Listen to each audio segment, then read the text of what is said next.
আচ্ছা শোনো শোনো, একটা প্রশ্ন করব, যদি সঠিক উত্তর কাটতে পারিস তো ভেবে দেখব। কি সেই প্রশ্ন?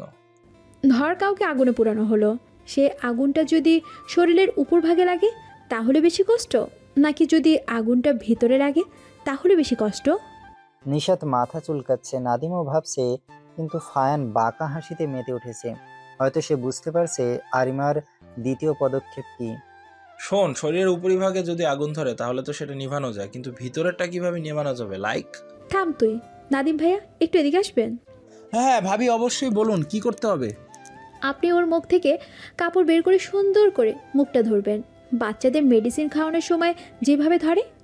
বাহ বউ, তুমি দেখি বাচ্চাকে ওষুধ খাওয়ানোর প্ল্যানিং অবধি করে ফেলেছো। জোস জোস। ফায়ান মিটিমিটি হাসছে, আরিমাকে জ্বালাতে তার বেশ লাগে। রেগে যখন ফুস ফুস করে, দেখতে একদম চড়ুই পাখির ছানার মতো লাগে। ইচ্ছে করে টুপ করে গালে টুস টুস করে চুমু খেতে। নাদিম এগিয়ে সে রাজের মুখ থেকে কাপড় সরিয়ে নিল। বেচারা রাজের অবস্থা বেগতিক, সে জোরে কোনো শব্দই করতে পারছে না। আর একটু পরেই হয়তো প্রাণ পাখি উড়াল দেবে। আরিমা ব্যাগ থেকে একটা বোতল বের করলো, তারপর সেটার মুখ খুলল। ভাবি এসব কি? চুপ থাকেন তো, ওর মুখ ধরেন শক্ত করে। নাদিম একটা ঢোক গিলল, তারপর ফায়ানের দিকে তাকালো। সে এবার বুঝলো ফায়ান সত্যি পাগল হয়ে গেছে। নাদিমের অদ্ভুত ভঙ্গিতে তাকানো দেখে ফায়ান বেশ মজা পাচ্ছে। আর একটু জ্বালাতে ফায়ান তার ঠোঁট দুটোকে পাপ্পি স্টাইল করলো। নাদিমের কাশি উঠে গেল। এ নাকি এমপি? কি হলো হঠাৎ ভাইয়ের? কি ব্যাপার ভাইয়া, কাশছেন কেন? পুরো বোতল মুখে ঢেলে দেব? দেই? নাদিম চিল্লিয়ে উঠল। না, আমি অত জলদি মরতে চাই না, আমি মুখ ধরছি, আপনি ঢালুন। আরিমা পুরো বোতলে যতটুকু অ্যাসিড ছিল সবটুকু রাজের মুখে ঢেলে দিল। রাজ যাতে চিল্লাতে না পারে তাই মুখে আবার কাপড় পরে দিল। রাজের যন্ত্রণা দেখে আরিমা হাসছে, তার বেশ শান্তি লাগছে। পরক্ষণেই ভাবলো, না, এত সহজ মৃত্যুর যোগ্য না সে। আরিমা এদিকে সেদিকে তাকালো। প্যান্ট ট্রাউজার পরে আছে, নাদিমও সেম। অগত্যা নিশাতের বেল্ট ধরে টানতে লাগলো আরিমা। নিশাত হকচকিয়ে চিৎকার লাগালো, ছাড় শয়তান, আমার বস্ত্রহরণ কেন করছিস? তুই আমার দেহ পাবি কিন্তু মন পাবি না। আমার বউ তোমার দেহ চায়ও না, তার জন্য আমার দেহ মন দুটোই আছে, তাই না বউ? আপাতত তোমার বেলটা আমার বউয়ের হাতে দাও। আরিমা দীর্ঘশ্বাস ছাড়লো, কিছু বলার নেই তার। লোকটা চরম অসভ্য। আরিমা বেল্ট দিয়ে ইচ্ছে মতো রাজের আধমরা দেহটা পেটাতে শুরু করলো, আর সাথে গালিগালাজ। কি ভেবেছিস তোকে এমনিতে ছেড়ে দেব? ভালোবাসবো তোকে আমি? How it's possible? তুই ভালোবাসার যোগ্য নোস। আমার ফুলের মতো বোনটাকে তুই শেষ করে দিয়েছিস। তোর বুক একটু কাঁপলো না রে, যে তোকে আঁকড়ে ধরে বাঁচতে চেয়েছিল? তাকে তুই এই দাম দিলি? তুই মানুষ না, মানুষের কাতারই পড়িস না তুই। তো কিসের কাতারে পড়ে? জানোয়ার, নর্দমার কীট, তোকে আজ দা দিয়ে কুচি কুচি করে কেটে কুত্তাকে খাওয়াবো। নিশাত, রামদারটা দে। রাজের জীবন এখনই বেরিয়ে যাবে হয়তো, তার চোখ মুখ বুঝে আসছে। শেষমেশ রামিসার নিষ্পাপ চেহারাটা তার চোখের সামনে ভাসলো। ভেসে উঠল তার মায়াবী আদলখানি, তাকে অনুরোধ করার দৃশ্য, সেই কাকুতি মিনতি, তার যন্ত্রণা, হাহাকার করা মৃত্যুর দৃশ্য। হঠাৎ ফায়ানের চোখ রাজের দিকে গেল। সে মরে পড়ে আছে, তবুও আরিমার থামার নাম নেই। অগত্যা ফায়ান আরিমার কাছে সে তাকে জাপটে ধরল। বউ, ও মারা গেছে, থেমে যাও, শান্ত হও, রিল্যাক্স। ছাড়ুন আমাকে আপনি, ওকে আজ টুকরো টুকরো করবো আমি। অনেক শাস্তি দেয়া হয়েছে, এবার শান্ত হও, তার শাস্তি সে পেয়েছে। ফায়ানের স্বর গম্ভীর হতেই আরিমা বেল্ট ফেলে দিল। তারপর ফায়ানের বুকে মুখ গুজে বলল, আমার বোনকে আমি ফিরে পেতে চাই নেতা সাহেব, তাকে দেখাতে চাই আমি কত সুখে আছি, কিন্তু এর মাঝেও তাকে ছাড়া যে আমি ভালো নেই। প্রতিনিয়ত তার স্মৃতি আমাকে কুড়ে কুড়ে খায়। আমি বাঁচবো না বেশি দিন, এনে দিন না আপুকে। আরিমা কান্নায় ভেঙে পড়ল। একমাত্র ফায়ান ছাড়া সবার চোখেই পানি টলমল করছে। ফায়ান নিজেকে শক্ত করে রেখেছে, না হলে তার বউটা যে আরো ভেঙে পড়বে। সে কি তার রাশি বোনকে ভালোবাসে না? খুব ভালোবাসে। ছোটবেলা থেকেই তাদের দুজনকে আগলে রেখেছিল ফায়ান, কিন্তু এখন হঠাৎ মাথায় কিছুর উপস্থিতি পেল ফায়ান। কেউ মাথায় কিছু একটা ঠেস দিয়ে রেখেছে। এটা যে গান সেটা বুঝতে বাকি নেই তার। বাহ, সোহার্দ ফায়ান খান, আমার ছেলেটাকে এভাবে কুকুরের মতো মারতে তোর হাত কাঁপলো না? রায়হান শেখের কথায় ফায়ান দাঁত কেলিয়ে হাসলো, তারপর বলল, আমি মারিনি তো চাচা, আপনার না হওয়া বৌমা মেরেছে। রায়হান শেখ অবিশ্বাস্য দৃষ্টিতে আরিমার দিকে তাকালো, যেন সে ফায়ানের কথা বিশ্বাস করতে পারছে না। তুমি? হ্যাঁ, আমি মেরেছি। রায়হান শেখের চোখ দিয়ে এক ফোঁটা পানি ঝরে পড়ল, কিন্তু পরক্ষণেই তার চোখ জ্বলে উঠল। মেরেছিস কারণ সময়টা তোর ছিল, এখন সময়টা আমার। আমি মারবো তোদের। আরিমা কি করবে ভেবে পাচ্ছে না। গার্ডরা তাদের ধরে রেখেছে, ফায়ানের মাথায় বন্দুক। কি করবে আরিমা? ফায়ান নির্লিপ্ত ভঙ্গিতে দাঁড়িয়ে আছে, যেন তার কিছুই যায় আসে না। এখনো যদি বুলেট মাথায় ঢুকিয়ে দেই? দেন চাচা, সাথে আমার বউকে সহ। কারণ আমি একা জান্নাতে গিয়ে কি করব? আবার হুর চাই না, আমি আমার বউকেই চাই। রায়হান শেখের রাগ যেন তরতর করে বেড়ে গেল। তার সাথে হেয়ালি করা হচ্ছে। আরিমা হাত ছুটানোর চেষ্টা করেও পারছে না। নাদিম আর নিশা তো ছুটাছুটি করছে। কি এক বিপদ এসে দাঁড়ালো। এখন কি করবে তারা? তোর নেতা সাহেব তোর সর্বস্ব না, একই আগে শেষ করব। দেখ কিভাবে করি। আরিমা চিৎকার করে উঠল। খবরদার, আমার নেতা সাহেবের গায়ে একটা ফুলের টুকরো যদি পড়ে তাহলে তোকে ধ্বংস করে দেবো আমি। আরিমা সর্বশক্তি দিয়ে হাত ছুটানোর চেষ্টা করছে, কিন্তু এই মোটা লোকের থেকে ছাড়া পাচ্ছে না। রায়হান শেখ সেদিকে তাকিয়ে কটমটে হাসি হাসলো। যেই ট্রিগারে চাপ দিতে যাবে তখনই রায়হান শেখ সিটকে দূরে গিয়ে পড়ল। রক্তে তার শরীর রঞ্জিত হয়ে গেল। তারপর মুরগির মতো ছটফট করতে করতে সেখানেই মৃত্যুর কোলে ঢলে পড়ল। আরিমা হতবাক। নাদিম, নিশাদ চোখ দুটো বড় বড় করে তাকিয়েছে ফায়ানের পাশে দাঁড়ানো সুঠামদেহী যুবকের দিকে। নাদিম অস্পষ্ট স্বরে বুলিয়ে ওড়ালো, সাহিত্য স্যার। ভাইয়া, তুমি? হ্যাঁ আমি। তুইও তো আসতে বলেছিলি তাই না? কিন্তু এখানে কিভাবে? সিগারেট? ফায়ানের দিকে তাকিয়ে দাঁত কেলিয়ে হাসলো সাহিত্য। যাক, অবশেষে সব শয়তান শেষ হলো। বলেই সব গার্ডদের উদ্দেশ্যে আবার বুলিয়ে ওড়ালো ফায়ান। তোমরা এখানেই থাকো, আমরা বাহির থেকে আসছি। খবরদার, এক পা নড়বে না। সাথে সাথে গার্ডগুলো তাদের ছেড়ে দিল। তারা হা করে তাকিয়ে আছে। ফায়ান কামটা করলো কি? সবাই এক এক করে বেরিয়ে আসার পর ফায়ান দরজা বন্ধ করে আগুন লাগিয়ে দিল গ্যারেজটায়। আরিমা চেঁচিয়ে উঠল, খোলেন কি এটা? মাথা গেছে? এইসবের কোনো সাক্ষী আমি রাখতে চাই না। ঝলসে যাক সব, পুড়ে ছাই হয়ে যাক, না থাকুক কোনো স্মৃতি। ঠিক আমার বোনের মতো। ফায়ানের বুকটা কেঁপে উঠল। সে অসহায় দৃষ্টিতে সাহিত্যের দিকে তাকালো।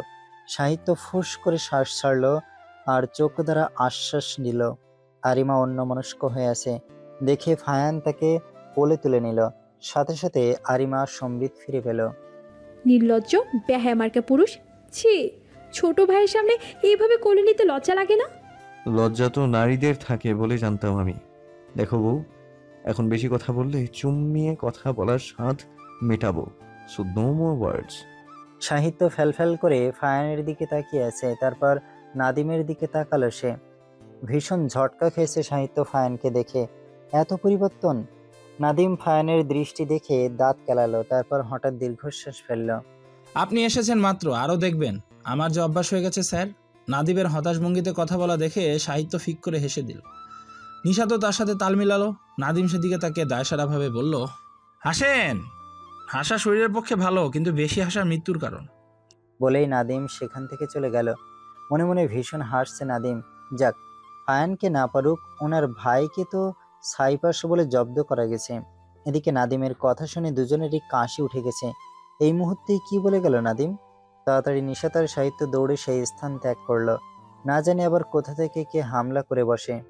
তুমি না কিছুটা নিশার মতো। এই আসক্তি তো ছিল না আগে। জানি তুমি মনের জন্য হানিকারক, তারপরও খুব ভাল লাগে। আরিমা চমকে তাকালো ফায়ানের দিকে। মানুষটা আজকাল বড্ড রোমান্টিক মুডে থাকে, কিভাবে তাকিয়ে থাকে নির্লজ্জের মতো। এতে বেশ লজ্জা পায় সে। তার নেতা সাহেব কি তা বোঝেন না, নাকি ইচ্ছে করে তাকে লজ্জায় ফেলে? আজকে আরহাম আমাদের সাথে ঘুমাক। অনেকদিন ধরে ছেলেটার সাথে থাকা হয় না। প্রতিদিন বুঝি আমার সাথে থাকো? হ্যাঁ, থাকি তো। ফায়ান বেশ বুঝতে পারছে আরিমার কথা ঘোরানোর কারণ। আরিমাকে আরেকটু ঘায়েল করার পদক্ষেপ নিল ফায়ান। আরিমার কাছে চলে এলো সে। আরিমা হঠাৎ এত কাছে ফায়ানের আগমনে হক চকিয়ে গেল। নেতা সাহেব চাচ্ছেটা কি? ফায়ান আরিমার পিঠে এক হাত রাখলো, তারপর টান দিয়ে নিজের সাথে মিশিয়ে নিল। আরিমা ফ্যালফ্যাল করে তাকিয়ে আছে ফায়ানের দিকে। ফায়ানের এক হাত আরিমার কোমরে বিরাজ করছে, আরেক হাত পিঠে। ফায়ান আরিমার চোখের দিকে এক দৃষ্টিতে তাকিয়েছে, যা আরিমাকে বিভ্রান্ত করার জন্য যথেষ্ট। সে দৃষ্টি নামিয়ে নিয়ে নরম কণ্ঠে বলল, ঘুম পাচ্ছে, একটু ছাড়বেন? ফায়ান কিছুটা ভাবুক হলো, তারপর বলল, কি যেন বলছিলে বউ? আরিমা এক ভুরু উঁচু করে ফায়ানের দিকে তাকালো। এভাবে আমার দিকে তাকিও না, কতবার বলেছি কন্ট্রোললেস হয়ে যাই, বুঝো না কেন বউ? আমি কি করেছি? আপনি যে তাকান। তোমার তাকানো আর আমার তাকানো এক না বউ। তুমি লজ্জা ভঙ্গিতে তাকাও আর আমি আদরের ভঙ্গিতে তাকাই। আরিমা কটমট দৃষ্টিতে তাকালো ফায়ানের দিকে। তা দেখে ফায়ান ফিক করে হেসে দিল। আরিমা অবাক হয়ে তাকিয়ে দেখলো দু ঠোঁটের মাঝখান থেকে ঝকঝকে হালকা বের করে হওয়া দাঁতের হাসি। এত সুন্দর কেন তার নেতা সাহেব? ফায়ান আরিমার দিকে তাকালো, তারপর আরিমার কানের কাছে ঠোঁট দুটো নিয়ে গেল। বলেছিলে না বাসায় এসে চুমু দেবে? তারপর আরিমার দিকে তাকালো ফায়ান। মেয়েটা চোখ কিছু বন্ধ করে রেখেছে। ফায়ানের মাথায় দুষ্টু বুদ্ধি খেলে গেল। সে আরিমাকে আর একটু কাছে টেনে নিল। তাদের মাঝে আর 1 ইঞ্চি জায়গাও খালি নেই। আরিমা দু হাতে ফায়ানের কাঁধ চেপে ধরল। ফায়ান সেদিকে তাকিয়ে হাসলো। তারপর আরিমার দিকে তাকালো, যে কিনা মাথা নিচু করে রেখেছে। ফায়ান আরিমাকে খানিকটা উপরে তুলে নিল। আরিমা হকচকিয়ে গেল। আরে কি হলো? নামার বলছি। কি করছেন? পড়ে যাব তো। হ্যাঁ, পড়ে যাও, মানে? আমার প্রেমে পড়ে যাও। আরিমা ফিক করে হেসে দিল, তারপর দু হাত দুই দিকে মেলে দিল। বাইরে থেকে হু হু করে আসা বাতাস আরিমার শরীর ছুঁয়ে যাচ্ছে, যার জন্য কেঁপে উঠছে আরিমা। ছোট ছোট বেবি হেয়ারগুলো সারা মুখে লেপ্টে ছড়িয়ে ছিটিয়ে আছে। মুখে কৃত্রিম হাসি ঝুলিয়ে রেখেছে সে। ফায়ান মুগ্ধ দৃষ্টিতে আরিমাকে দেখছে। তার বউ অনেক সুন্দরী, মায়াবতী, রূপবতী। খালি দেখতে ইচ্ছে করে তার। মেয়েটা তার মায়া দিয়েই তাকে মেরে ফেলবে। ফায়ান আরিমাকে নিচে নামিয়ে নিল। আরিমা কিছুটা অবাক হলো। ফায়ান এক দৃষ্টিতে আরিমার দিকে তাকিয়ে আছে। ফায়ানের নেশালো দৃষ্টির দিকে আরিমা বেশিক্ষণ তাকিয়ে থাকতে পারল না। ঠোঁট কামড়ে দৃষ্টি নিচে নামিয়ে নিল। ফায়ানের বুকে যেন ঝড় বইছে। এই সুন্দর মেয়েটা তার একমাত্র সৌহার্দ্য ফায়ান খানের, একান্তই তার। ফায়ান আরিমার কপালে একটা চুমু এঁকে দিল। তারপর তার 2 গালে 2 হাত রেখে গুলুমুলু গাল দুটো স্লাইড করতে লাগলো। বাহ, তার বউয়ের গাল তো বেশ তুলতুলে। ফায়ান টুপ করে চুমু খেলো গালে। আরিমা চোখ বড় বড় করে তাকিয়েছে তার দিকে। বউ, চুমু দিই একটা, আমার ভীষণ চুমু চুমু পাচ্ছে। আরিমা মাথা নিচু করে নিল। এই নির্লজ্জ নেতা সাহেবকে সে একদিন না মেরেই ফেলে। ফায়ান হাসলো আরিমার ভাবভঙ্গি দেখে। তারপর তার 2 গাল হাতের মুঠোয় নিল। হালকা উঁচু করে বলল, তুমি এত সুন্দর কেন? দেখলেই খালি প্রেম প্রেম পায়। আরিমা চোখ বন্ধ করে আছে। ভীষণ লজ্জা লাগছে তার। গাল দুটো লজ্জায় রাঙা হয়ে গেছে। ফায়ানের দৃষ্টি আরিমার ঠোঁটের দিকে। ফায়ানকে টানছে যেন তার বউয়ের কম্পিত ওষ্ঠযুগল। ফায়ান আর দেরি না করে আরিমার তীর তীর করে কাপা ঠোঁট দুটোই নিজের পুরুষালী ঠোঁট চেপে ধরল। আরিমা খামচে ধরল ফায়ানের শার্ট। ফায়ান আরিমার ঘাড়ে মুখ গুজে বলল, ভালোবাসি বউ, বড্ড বেশি ভালোবাসি। পৃথিবীর বুকে এমন কোনো শক্তি নেই যে কিনা সৌহার্দ্য ফায়ান খানের থেকে তার বউজানকে আলাদা করতে পারে। আরিমা চমকালো। ভীষণভাবে অবাক হলো সে। সঙ্গে এক ঝাঁক ভালো লাগা এসে শরীরে ঠাঁই পেল। ঈষৎ কেঁপে উঠল সে। ফায়ানের চুল খামচে ধরে তার মুখ নিজের ঘাড়ে ঠেসে ধরল। তারপর মিনমিন করে বলল, ভালোবাসি নেতা সাহেব। আপনি শুধু একান্তই আমার নেতা সাহেব। ছাড়বো না কখনো আপনাকে।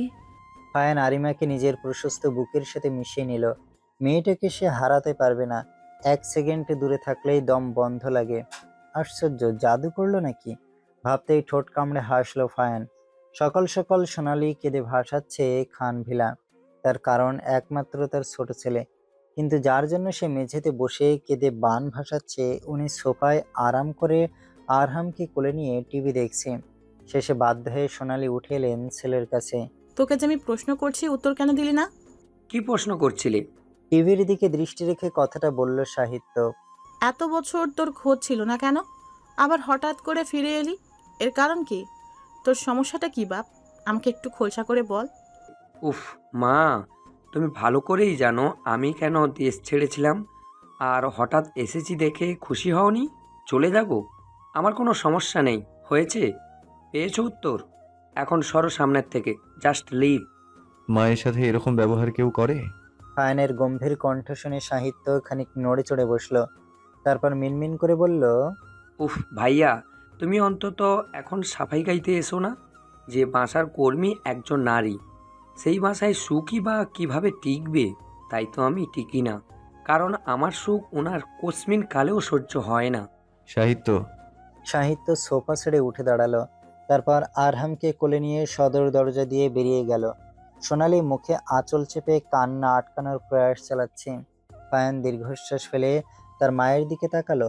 তারপর কণ্ঠে গম্ভীরতা এনে বলল, আমার কিছু করার নেই আম্মু। ছেলের ধ্বংসের পেছনে তুমি দায়ী। আমি এখন কিছু করতে পারবো না। আমাকে গুরুত্ব দিয়ে যদি আগেই সব জানিয়ে দিতে, তাহলে কাহিনী আজ অন্যরকম হতো।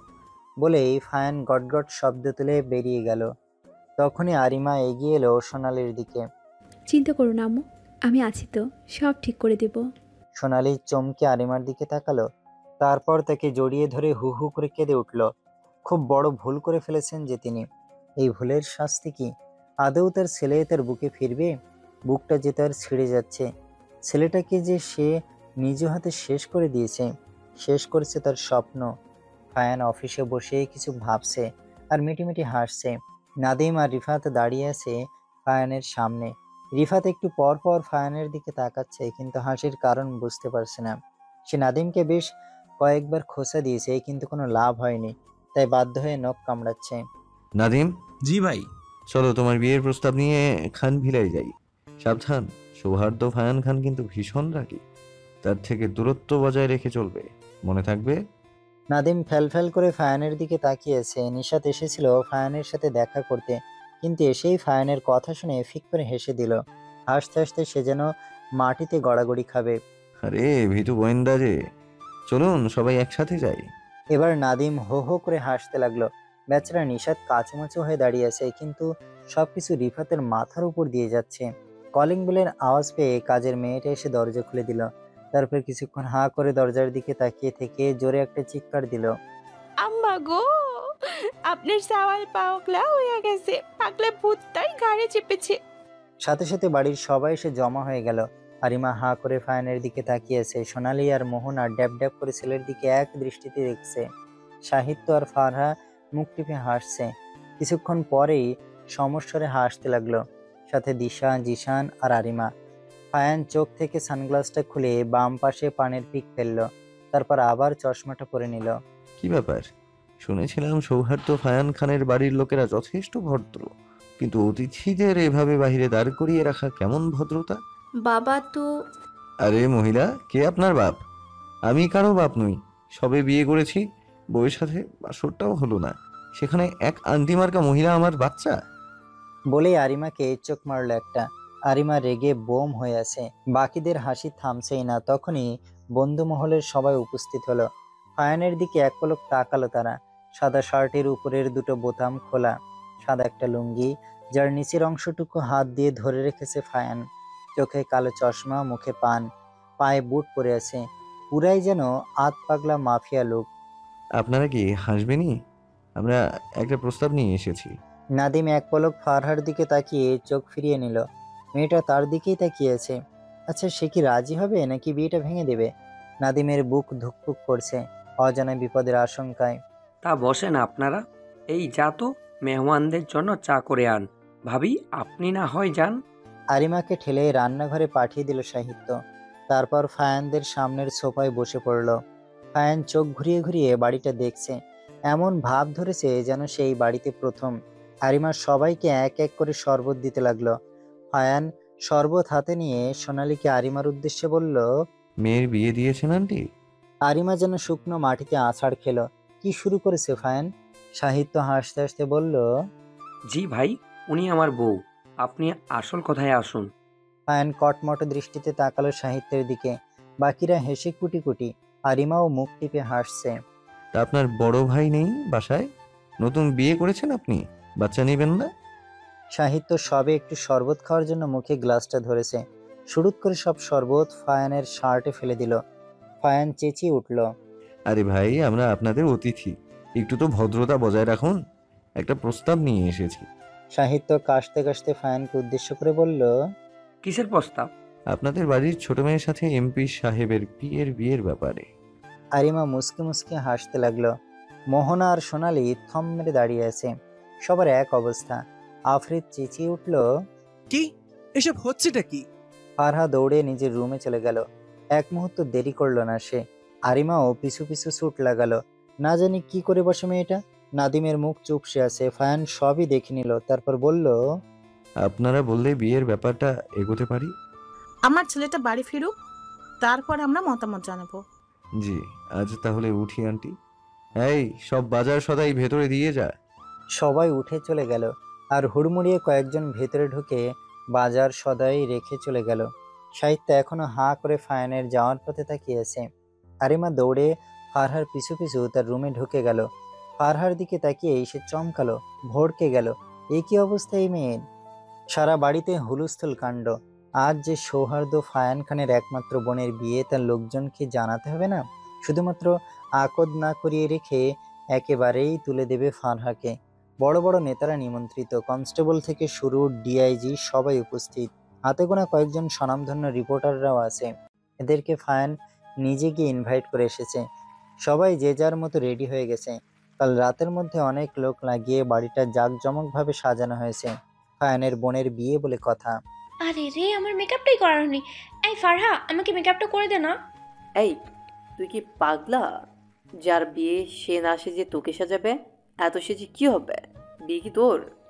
বেলা রেগে অগ্নিশর্মা হয়ে তাকালো মনিরের দিকে। মনিরও কিড়মিড়িয়ে তাকিয়েছে। দেখেই বোঝা যাচ্ছে আজকে এদের মাঝে হবে, মানে ঝগড়া। রাগ করিস না বেলা, জানিস তো ও তোর পিছে লাগে। আমার কাছে আয় দেখি। বেলা নাক সিটকে সিমরানের কাছে চলে গেল, পরে মনিরকে দেখে নেবে। এদিকে মনির আর আফরিদ অসহায় ভঙ্গিতে তাকিয়ে আছে, মানে এদের শ্বাস শেষ হচ্ছে না। নিচে কখন নিয়ে যাবে কনেকক্ষণে শুভ হাঁপাতে হাঁপাতে এলো। মনে হচ্ছে কুত্তা দৌড় দিয়েছে। কিরে, কুত্তার মতো এক হাত জিভ বের করে হাঁপাচ্ছিস কেন? Anything wrong? দোস্ত, সর্বনাশ হয়ে গেছে। আরিমা ওয়াশরুম থেকে বের হতে হতে বলল, কার সর্বনাশ করে এলি? সবাই গোল গোল দৃষ্টিতে আরিমার দিকে তাকিয়ে আছে, বিশেষ করে শুভ। আমি কারো সর্বনাশ করিনি, কেউ আমার সর্বনাশ করেছে। সবাই মাথায় হাত দিল। বলবি তো কে তোর সর্বনাশ করেছে? লাভ অ্যাট ফার্স্ট সাইট হয়েছিল। বলেই ঠাস করে মাটিতে আশ্রয় পড়ল শুভ। সবাই তাকে ধরাধরি করে তুলল, তারপর একযোগে বলে উঠল, তারপর কাছে গিয়ে দেখি ওইটা কোনো মাইয়া না, ওইটা হলো ভার্সিটির এক ফুচকাওয়ালা মামা। সবাই ফিক করে হেসে উঠল। আস্তে আস্তে একজন অপরজনের উপর হেলে দুলে পড়ে যাচ্ছে। শেষে কিনা ফুসকাওয়ালা মামার প্রেমে। আজকের দিনেও এমন না করলে নয়। বোনকে নিতে পাঠিয়েছি আর তোমরা পাগলের মতো হাসছো। হঠাৎ ফায়ানের আগমনে সবাই চুপ হয়ে গেল, কিন্তু মনে পড়তেই হাসি থামাতে পারছে না। মুখ টিপে হাসছে, কিন্তু আরিমা আর ফারহা হাসি থামাতেই পারছে না। সদ্য কাজল আঁকা চোখ থেকে পানি গড়িয়ে পড়ছে, তবুও থামে না। ফায়ান এক পলক দুজনকে দেখে নিল। রূপ যেন ঠিকরে পড়ছে। ফায়ান এগিয়ে এসে আরিমা আর ফারহার হাত দুটো দুহাতে ধরে ঘর থেকে বেরিয়ে এলো। বাকিরা সাথে সাথে আবার ফিক করে হেসে উঠল। এদিকে শুভর আগে গজরাতে গজরাতে ফায়ানের পিছু পিছু বেরিয়ে গেল। এদেরকে পরে দেখে নেবে। সবাই সিঁড়ির দিকে হাঁ করে তাকিয়ে আছে। ফায়ান মাঝখানে, যে কিনা বরাবরের মতোই সাদা পাঞ্জাবি পরে আছে, তবে আজকে উপরে একটা সোনালী রঙের কোটি পরেছে। এটাই পার্থক্য। তার বাম পাশে আরিমা, যার গায়ে সোনালী রঙের একটা সিল্কের শাড়ি, হাত ভর্তি সোনালী রঙের চুড়ি, মাথায় হিজাব করা। ডান পাশে হলো বিয়ের কোণে, একটা ভারী কাজের সুন্দর মেরুন রঙের লেহেঙ্গা পরে আছে। সে নিজেও আজকে মাথায় হিজাব পেঁচিয়েছে, হাতে মেরুন রঙের থোকা ধরা চুড়ি। দুজনের কপালেই টিকুলি স্থান পেয়েছে। এক কথায় তিনজনকে অপরূপ সুন্দর লাগছে। ফায়ান দুই হাত দিয়ে দুজনকে ধরে নিচে নামালো, তারপর ফারহাকে তার নিজ আসনে বসিয়ে দিল। সাথে সাথে 6 ভাড়ার ছানা তাকে ঘিরে ধরল। তারা এখানে দাঁড়িয়েই তার বান্ধবীর বিয়ে দেখবে। বেচারা নাদিম উসখুস করছে প্রেয়সীকে এক পলক দেখার জন্য, কিন্তু সে তো ফায়ানের মতো হতে পারছে না। তাই মনোবাঞ্ছাটা চাপা দিয়ে রাখলো সে। বাসর ঘরেই না হয় দেখবে। এদিকে কাজে এসেছে বিয়ে পড়াবে। মেয়েরা হালকা পিছু সরে গেল। সেখানে ফায়ান, ফিরোজ আর জাবেদ। 3 খান এসে বসলো, কিন্তু সাহিত্যকে পাওয়া যাচ্ছে না। তখনই সাহিত্য এসে হাজির হলো, যার পরনে একটা কালো রঙের ঢিলে ঢালা শার্ট। বেশ মানিয়েছে তাকে। ফারহাকে কবুল বলতে বলছে কাজী, কিন্তু সে চুপ করে বসে আছে, কথা বলছে না। ফারু, কবুল বলবি নাকি বিয়ে ভেঙে দেবো? সবাই হকচকিয়ে গেল। ফারহা নিজেও চমকে তাকালো ফায়ানের দিকে। সে কি একটু সময়ও নিতে পারবে না? বলবি নাকি বিয়ে ভেঙে দেব? কবুল। সবাই চেঁচিয়ে উঠল। আর বেচারি ফারহা তার বড় ভাইয়ের দিকে তাকিয়েছে। আর ভাই এত আজব কেন? এদিকে নাদিমও মুখ চেপে হাসছে। বড্ড অস্বস্তিকর পরিস্থিতি। লেডিজ অ্যান্ড জেন্টলম্যান, আমি সৌহার্দ্য ফায়ান খান আজকে আপনাদের সাথে কিছু কথা বলতে চাই, আপনাদের কিছু জানাতে চাই। সবাই উৎসুক দৃষ্টিতে ফায়ানকে দেখছে। আরিমা আরহামকে কোলে নিয়ে ফায়ানের কাছে চলে গেল, কারণ ফায়ান বারবার হাতের ইশারায় তাকে ডাকছে। আর কত উপেক্ষা করবে সে? আরিমা যেতেই ফায়ান আরহামকে কোলে তুলে নিল। তারপর আবার বলতে লাগলো, আমি আজকে আপনাদের যা বলবো আর যা দেখাবো তা হয়তো আপনাদের ধারণার বাইরে হবে। এই বলে ফায়ান আরিমার হাতে একটা পেনড্রাইভ ধরিয়ে দিল।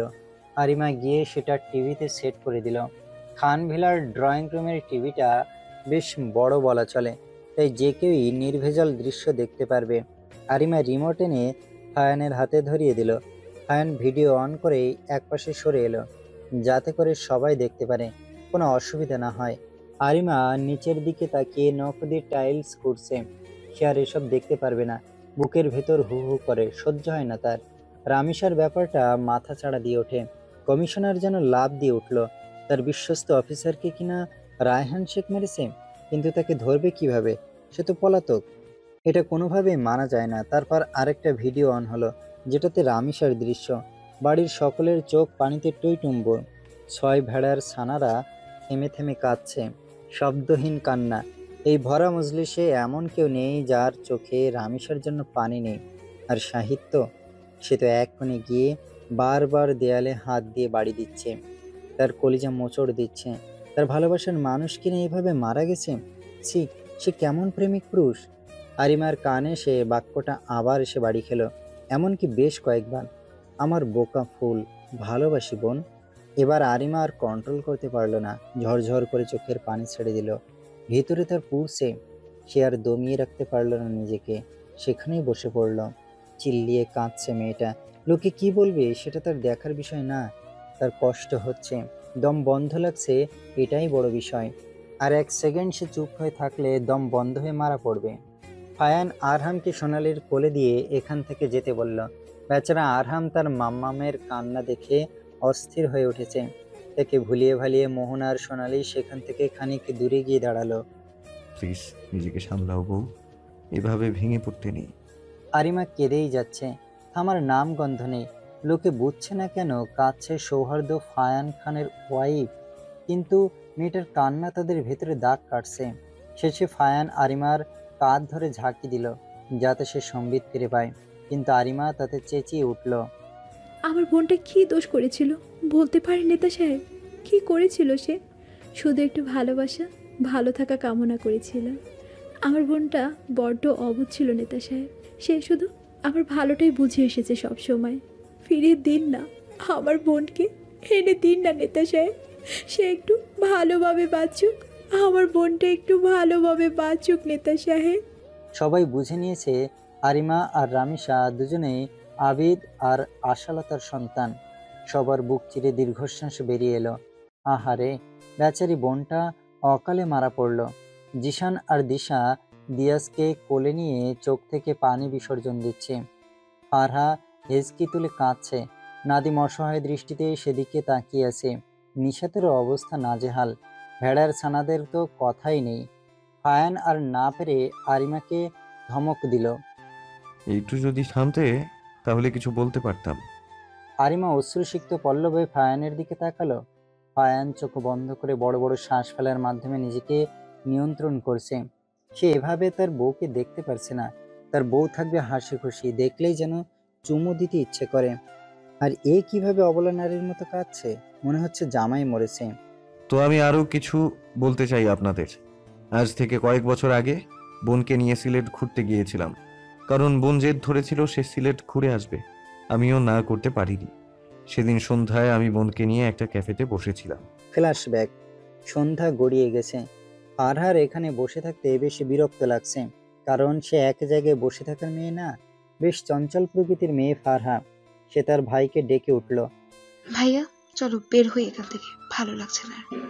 ফায়ান বোনের সব আবদার পূরণ করতে তৎপর, তাই সে নাদিমকে সাথে নিয়ে ফারহার সাথে বেরিয়ে এলো ক্যাফে থেকে। বলে রাখা ভালো যে নাদিম ফায়ানের সাথে বহু বছর যাবত আছে। একটা নিরিবিলি জায়গা ধরে হাঁটছে তারা তিনজন। ফারহা আগে আগে লাফাচ্ছে, নাদিম আর ফায়হান পিছনে কিছু বিষয় নিয়ে আলোচনা করছে, কিন্তু দৃষ্টি তার ফারহার দিকে। কয়েকবার ধমকও দিয়েছে, কাজ হয়নি। ভাইয়া আইসক্রিম খাবো প্লিজ, না করো না প্লিজ, আমি তোমার হাতে আইসক্রিম খাবো, তুমি আনবে, যাও না। ফায়ান দীর্ঘশ্বাস ফেলল। নাদিম, বোনকে দেখে রেখো, আমি আসছি। ফায়ান আইসক্রিম নিয়ে অর্ধেক পথ আসতেই ফারহার চিৎকার শুনতে পেল। আইসক্রিম সেখানে ফেলে রেখেই ছুটল ফায়ান। বোনকে অচেতন অবস্থায় দেখে বেশ ঘাবড়ালো ফায়ান। কি হলো বোনের? স্যার, আমি ম্যামকে গাড়িতে উঠিয়ে পাশে থাকা হসপিটালে নিয়ে যাচ্ছি, আপনি প্লিজ ওই মেয়েটাকে দেখুন, তাকে পুরাচ্ছিল কিছু লোক। ফায়ান সায় জানালো, তারপর দৌড়ে গেল মেয়েটার কাছে। ফারহার হাতে পানির বোতল ছিল, সেটা সোমের ফায়ান নিয়ে গিয়ে যথাসম্ভব আগুন নিভিয়ে দিল। সেরকম পড়েনি, শাড়িটা মোটা হওয়ার দরুন সেরকম শরীর পুড়তে পারেনি। তাপ লাগার কারণে আতঙ্কে জ্ঞান হারিয়েছে মেয়েটা। মেয়েটার মুখটা চেনা চেনা লাগলো ফায়ানের। বেশি না ঘেটে কোলে তুলে নিল সে। তারপর গাড়িতে বসিয়ে দুজনকে হসপিটালের উদ্দেশ্যে নিয়ে গেল। দুর্ভাগ্যবশত সেখানে কিছুক্ষণ পরেই ব্লাস্ট হয়, যার ফলে কিছু মানুষ মারা যায়। সেখান থেকে একজনের লাশ রাজ রামিসা বলে চালিয়ে দেয়। ফ্ল্যাশব্যাক অ্যান্ড সবার মাঝে উত্তেজনা বিরাজ করছে। কি হলো পরে? 6 ভেড়ার ছানা হা করে তাকিয়ে আছে। সবার এক অবস্থা। ফায়ান কাউকে উদ্দেশ্য করে বলল, রাশি, তুই তোর বাড়িতে স্বাচ্ছন্দ্যে প্রবেশ করতে পারিস। তারপর আরিমার দিকে তাকিয়ে চোখ মারল ফায়ান। ঠোঁট কামড়ে হাসছে সে। কেমন দিল সে বউকে। আজকে নির্ঘাত তার বউ খুশি হয়ে তাকে 2-3টে চুমু দিবে। ভাবতেই ফায়ানের মনটা খুশিতে নেচে উঠল। রামিসা সদর দরজা দিয়ে প্রবেশ করলো। পরনে কালো রঙের একটা শাড়ি, পাথরগুলোতে লাইটিং এর আলো পড়ে ঝিকমিক করছে। মাথায় হিজাব পেঁচানো, মুখে অমায়িক হাসি। আরিমা কথা বলতে ভুলে গেছে। চুপ করে অশ্রুসিক্ত পল্লবে রামিসার দিকে তাকিয়ে আছে। মুখে কোনো কথা নেই, দৃষ্টি নড়চড়ও করছে না। এটা তার বোন, যাকে সে আবার স্পর্শ করতে পারবে, যার বুকে মাথা রেখে আবার ঘুমাতে পারবে, যার সাথে রাত জেগে গল্প করতে পারবে। আরিমার শরীরে কম্পন ধরে গেছে। এটা তার বোন। রামিসা সোজা আরিমার কাছে এগিয়ে এলো। তারপর আরিমার সামনে হাঁটু মুড়ে বসলো। আরিমার গালে এক হাত ছুঁয়ে বলল, আমার বোকা ফুল, কেমন আছিস বোন? আরিমার শরীর দুলে উঠল। সে কাঁপা কাঁপা হাতে রামিসার পুরো মুখ ছুঁয়ে দিল। তারপর কাঁপা কাঁপা কণ্ঠে বুলিয়ে ওড়ালো, আমার বোন? রামিসাও অশ্রু সজল নয়নে মাথা নাড়ালো। আরিমা আবার বলল, আমি ছুতে পারছি। আরিমা কথা বলতে পারছে না, গলা ধরে আসছে, শুধু মুখ নাড়াচ্ছে সে। কথাগুলো ভিতরেই রয়ে যাচ্ছে। সে 2 হাত দিয়ে বোনকে আঁকড়ে ধরে গগন বিদারী চিৎকার দিয়ে উঠল। দুজনেই হাউমাউ করে কাঁদছে। তাদের কান্নায় চারপাশে মানুষজনের সাথে মনে হয় খান ভিলার ইট পাথরগুলোর বুকটাও যেন হু হু করে উঠছে। আমার বোন ফিরে এসেছে। কোথায় ছিলে তুমি এতদিন? জানো কত কষ্ট পেয়েছি আমি। তোমার বোকা ফুল অনেক কষ্টে ছিল তো। তুমি এত পাশের কিভাবে হলো আপু? রামিসা আরিমার চোখে মুখে চুমু দিয়ে ভরিয়ে দিল। তারপর আবার বোনের মাথাটা বুকের সাথে চেপে ধরল। দুজনের বক্ষস্থলেই যেন শান্তির প্রজাপতি ডানা ঝাপটাচ্ছে। এত শান্তি আরাম কবছর পায়নি তারা। প্রত্যুষের আলো ফোটার সাথে সাথে আরিমা জেগে গেল। তারপর চোখ কচলাতে কচলাতে বিছানা ছেড়ে উঠে পড়ল। প্রতিদিনকার মতো খোপা করতে করতে চারপাশে তাকালো। ফারহার রুম দেখে খানিক স্তম্ভিত হলেও পরক্ষণে সব মনে পড়াতে খাটের দিকে তাকালো সে, যেখানে রামিসা আরহামকে বুকে জড়িয়ে ঘুমাচ্ছে। শান্তির ঘুম। কি জানি এরকম ভাবে কবে থেকে ঘুমায় না তার বোনটা। আরিমা গিয়ে এক পাশ থেকে রামিসাকে জাপটে ধরলো। কতদিন পরে মা গন্ধ পাচ্ছে। চোখ বুঝে জোরে শ্বাস টানলো সে। বেশ ফুরফুরে লাগছে এবার। আরিমা আরহাম আর রামিসার কপালে চুমু দিয়ে বেরিয়ে এলো। অনেক রাত করে তারা ঘুমিয়েছে। 2 বোন মিলে আজকে অনেক গল্প করেছে। এত যে ভালো লাগছে তার। আরিমা যেই রুমের সামনে গেল, ফায়ান হ্যাঁচকা টান দিয়ে তাকে ভিতরে নিয়ে এলো। আরিমা হক চুকিয়ে গেল। পরক্ষণেই রাজ্যের রাগ ভর করলো তার মাথায়। আরিমা ফায়ানের গেঞ্জির কলার ধরে জোরে টান দিল। আমাকে আগে বলনি কেন? খুব ভালো লাগে না আমাকে কষ্ট দিতে। সবাই আমাকে কষ্ট দেন। কি পেয়েছেন কি আমায়? ফায়ান আরিমার হাত সহ তাকে জড়িয়ে ধরল। তারপর মাথায় হাত বুলাতে বুলাতে বলল, বউ, বুঝতে পারছো না, রাশির অনেক জায়গায় ক্ষত হওয়ার জন্য ওকে বিদেশ নিতে হয়েছিল। কয়েক মাস আগেই সে সুস্থ হয়ে ফিরেছে। আরিমা শান্ত হলো। তারপর কিছু মনে হতেই ফট করে ফায়ানের দিকে তাকালো সে। ফায়ান ঠোঁট কামড়ে বলল, তুমি যা ভাবছো আমিও তাই ভাবছি। তাহলে হয়ে যাক। ইয়েস। তার আগে একটা চুমু দাও। দেখি সরেন, ফ্রেশ হয়ে আসি। ফারহাকে কল করতে হবে। আমি কল দিয়েছিলাম, ফারহা ঘুমোচ্ছে। আচ্ছা ছাড়ুন এবার। ফায়ান ছাড়ল না, বরং নিজের সাথে আরো নিবিড়ভাবে মিশিয়ে নিয়ে কপালে গাঢ় চুম্বন এঁকে দিল। তারপর রাস্তা থেকে সরে দাঁড়ালো। আরিমা দৌড়ে ওয়াশরুমে ঢুকে গেল। ফায়ান ফিক করে হেসে উঠল। নেতা সাহেব, আপনার গলার তিলটা অনেক সুন্দর, ইচ্ছে করে কামড়ে খেয়ে ফেলি। বলেই ফায়ানের মুখের সামনে দরজা থাড়াম করে বন্ধ করে দিল আরিমা। এদিকে ফায়ান হাঁ করে কিছুক্ষণ তাকিয়ে থেকে আবার ফিক করে হেসে দিল। তারপর এক হাত দিয়ে ঘাড় ডলতে ডলতে আয়নার সামনে গিয়ে দাঁড়িয়ে ঘুরে ঘুরে নিজেকে দেখতে লাগলো।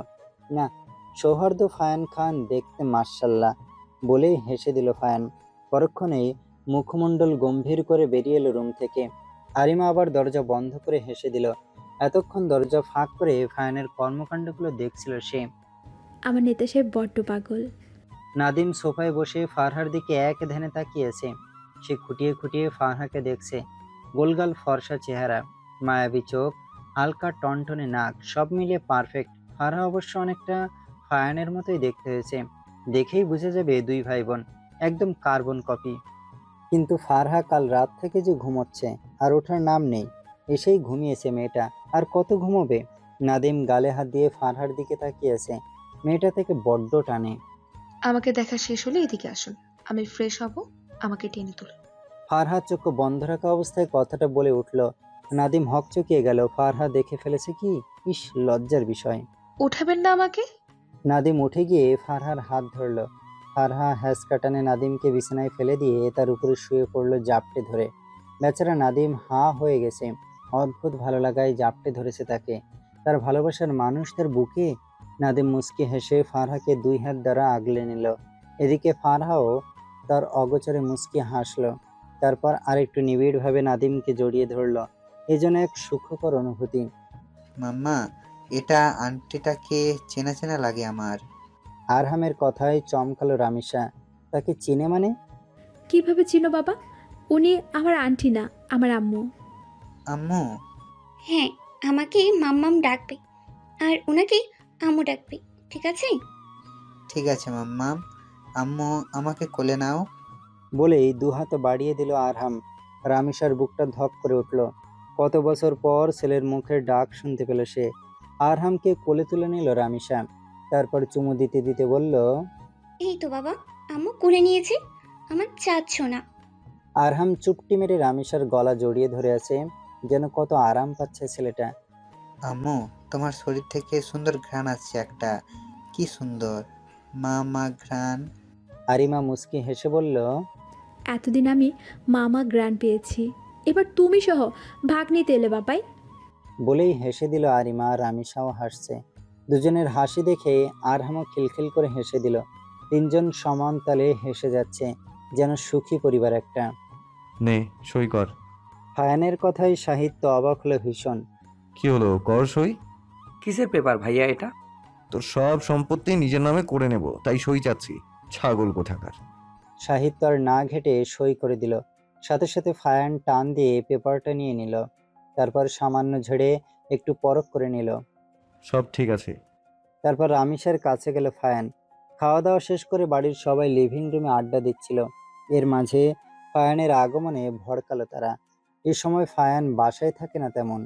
শোন রাশি, আমি তোকে কিছু বলতে চাই। রামিসা একবার আরিমার দিকে তাকিয়ে মাথা নাড়ালো। দেখ, তুই এখনো বেশ ছোট, সব কিছু শেষ হয়ে যায়নি। কারোর জন্য থেমে থাকবি না তুই। নিজের মতো করে বাঁচতে হবে তোর। যে তোকে ধোকা দিয়েছে তার কথা আর মনে করবি না। জীবন নতুনভাবে শুরু কর। একটু থেমে আবার বলল, তোর বিয়ে ঠিক করেছি আমি। আরিমা ছাড়া সবাই চমকালো। রামিসা নিজেও চমকেছে। অশ্রুসিক্ত নয়নে সে ফায়ানের দিকে তাকালো। কি করবে সে? কিছুই বুঝে উঠতে পারছে না। আরিমা রামিসার এক হাত ধরে বলল, দেখো আপু, সব কিছু শেষ হয়ে যায়নি। আবার সব মানুষ কিন্তু সমান না। রাজ কখনো তোমাকে ভালোবাসিনি আপু। তুমি ভেঙে পড়লে সে জিতে যাবে। তুমি লড়ো, লড়াই করে যাও, আমি আছি। আমরা আছি তোমার পাশে। সব আবার নতুনভাবে শুরু করব। রামিসা অবাক হয়ে আরিমার দিকে তাকালো। তার বোকা ফুল চালাক হয়ে গেছে। কিন্তু ভাইয়া, আমি কেন অন্য কারোর জীবন নষ্ট করব? এই অধিকার আমার নেই। নষ্ট করবি মানে? আমার মতো পুরা কপালি একজনকে কে নিজের সঙ্গী হিসেবে নিবে? আমি কি আদৌ কারো ঘরণী হওয়ার যোগ্যতা রাখি? আপু বেশি বাজে বকবে না। ভাইয়া তোমাকে ছোটবেলা থেকে ভীষণ ভালোবাসে। মানে? হ্যাঁ, সাহিত্য তোকে ছোট থেকেই ভীষণ ভালোবেসে এসেছে। আমি তাকে নিষেধ করেছি বিধায় সে দেশ ছেড়েছিল। সেই থেকে আমার ছেলেটা আমার সাথে কথা বলে না রে মা। সোনালি কাঁদতে লাগলেন। ছেলের অবহেলা সে সহ্য করতে পারে না, কষ্ট হয়। নে সই কর। এটা কি? সই কর আগে বলছি। রামিসা না পড়েই সই করে দিল। ফায়ান আর আরিমা বিশ্বজয়ের হাসি দিল। তারপর গলা ঝেড়ে বলল, তো তুই আর সাহিত্য আজকে থেকে লিগ্যাল হাজব্যান্ড ওয়াইফ। আশা করি আমার বউকে নিয়ে আর তোর কাছে রাখবি না। আমার বউ ছাড়া ঘুমাতে সমস্যা হয়। আর হ্যাঁ, আমার ভাই তোকে সুখিয়ে রাখবে, দেখে নিস। আম্মু, সাহিত্য ঠিকই আছে, খালি তোমার সাথে অভিমান করেছিল। রাতে বিরিয়ানি করিও ওর জন্য, দেখবে সব ঠিক। সাহিত্য যেন বিশ্বাসই করতে পারছে না রামিসা তার রুমে। রামিসাও বেশ বিপাকে পড়ল। সন্ধেবেলাতেই আরিমা তাকে একটা শাড়ি পরিয়ে এই ঘরে দিয়ে গেছে। কেমন লাগে? কিছু বলতেও পারছে না সে, খালি হাত মোছড়াচ্ছে। রাশি? সাহিত্যের সামান্য ডাকেও কেঁপে উঠল যেন রামিসা। এত দরদ মিশিয়ে কেউ ডাকতে জানে নাকি? সাহিত্য এক পা দুপা করে রামিসার দিকে এগিয়ে গেল। তারপর তার এক হাত নিজের হাতের মুঠোয় ভরে নিল। রামিসা এতে বেশ চমকালো। আমাকে ছুবে না। সাহিত্য ভুরু কিঞ্চিত বাঁকিয়ে শুধালো, কেন ছুবো না? তুই কি আমার বউ না? বউ শব্দটা শুনে রামিসার চারপাশ ভালো লাগায় ছেয়ে গেল। সুখকর অনুভূতিরা ডানা মেলছে। নিজেকে ধাতস্থ করে সে বুলিয়ে ওড়ালো, আমার শরীরে অন্য কারো? বাকিটা আর বলতে দেয়নি সাহিত্য। সে কণ্ঠে ক্রোধ মিশিয়ে বলল, খবরদার, ওই জানোয়ারের কথা আমার সামনে যদি বলেছিস। রামিসা মাথা নিচু করে নিল। তখনই এক ফোঁটা তরল পদার্থ টপ করে মাটিতে পড়ে গেল। সাহিত্য এবার এগিয়ে এসে রামিসার মাথাটা নিজের বুকের সাথে চেপে ধরল। আমি তোকে ভালোবাসি আমার রাশি। তুই আমার কাছে যেমন ছিলিস সেরকমই আছিস, আর সারা জীবন তেমনই থাকবি। কোনো নরপশুর জন্য মন খারাপ করবি না, এতে আমি কষ্ট পাবো। আমার পবিত্র স্পর্শ দিয়ে তোর মাঝের সকল খারাপ স্পর্শকে দূর করে দিব। তুই আমার রাশি, একান্তই আমার। তোর ভাগ আমি দুনিয়ার কাউকে দিতে রাজি নই। একবার যেই ভুল করেছি সেটা আর দ্বিতীয়বার করব না। ভালোবাসি আমার রাশি। রামিসা পরম শান্তিতে সাহিত্যের বুকে মাথা এলিয়ে দিল। যেই দাবানল এত বছর যাবৎ নিজের মাঝে পুষে রেখেছিল, আচমকা সব নিভে গেল। পরম শান্তি আর ভরসা সে হানা দিল মনে। এই স্থানটাই চায় তার, একটু শান্তির জন্য, ভালো থাকার জন্য। ফারহা নিজের রুমের ব্যালকনিতে দাঁড়িয়ে আছে। বাইরে বিদ্যুৎ চমকাচ্ছে, সাথে বাতাস বইছে। এই তো বিকেলে আরিমা আর ফায়ান গিয়ে তাকে নিয়ে এসেছে। সাথে অবশ্য আফরিদও এসেছে। বেচারা কি বাসায় একা থাকবে নাকি? কি ব্যাপার, ঘুমোবে না? জামাইয়ের আদর ছাড়া ঘুম আসে নাকি? নাদিম ভড়কালো, মেয়েটা তার বড় ভাইয়ের মতোই ঠোঁট কাটা হচ্ছে নাকি? তাহলে তো সর্বনাশ। চলো এসো ঘুমাবে। ফারহা কথা না বলে উল্টো ঘুরে নাদিমের গলা আঁকড়ে ধরে সে বড্ড অভিমান করেছে। তার জামাই তাকে একটা চুমো অব্দিও দেয়নি। কি নিরামিষ লোককে পছন্দ করেছে সে। আপনি আমাকে ভালোই বাসেন না। ফারহার অভিমানী কণ্ঠে নাদিম মুচকি হাসলো। বাসি তো, আমার বউকে আমি অনেক ভালোবাসি। এই এত এত ভালোবাসি। ফারহা খুশিতে লাফিয়ে উঠল। তাহলে চুমু দিন বলেই গাল এগিয়ে দিল ফারহা। নাদিম হেসে দিল। তারপর ফারহার গাল নিজের দুই হাতে ভরে নিয়ে পরপর কয়েকটা চুমু খেলো ফারহার কপালে। ফারহা মৃদু কেঁপে উঠে নাদিমকে জড়িয়ে ধরল। নাদিমও নিজের বউকে বুকের মাঝে লুকিয়ে রাখলো, যাতে কেউ তাকে ছিনিয়ে নিতে না পারে। শেষ নিঃশ্বাস অবধি এভাবে থাকতে চায় সে। আফরিদ মশা মারছে আর ভাবছে তাকে বিয়ে করিয়ে দিলে এমন কি হতো। এবার নিজেকে বড্ড শূন্য শূন্য লাগছে। বেলা আর মনির, শুভ তো সারাদিন টাস্কেই মারে। সিমরান আর সেই খালি আছে। চাচ্চু, আমি ওয়াশরুমে যাব। হ্যাঁ বাপ, চল। চারপাশে সব জোড়া জোড়া, মাঝখানে আমি কপাল পোড়া। আমিও। আফরিদ ফিক করে হেসে দিল। তার সাথে আরহামও হেসে লুটুপুটি খাচ্ছে। টুং করে একটা মেসেজ এলো আফরিদের নাম্বারে। নিজেকে সিঙ্গেল ভাবা বন্ধ কর। তোর জন্য আমি সিমরানি যথেষ্ট। এবার আমাদের বিয়ে ঠিক কর, সবাই এক বাসাতে থাকবো। ফের মেসেজ দিবি না, আমি ঘুমাবো। গুড নাইট হবু বর।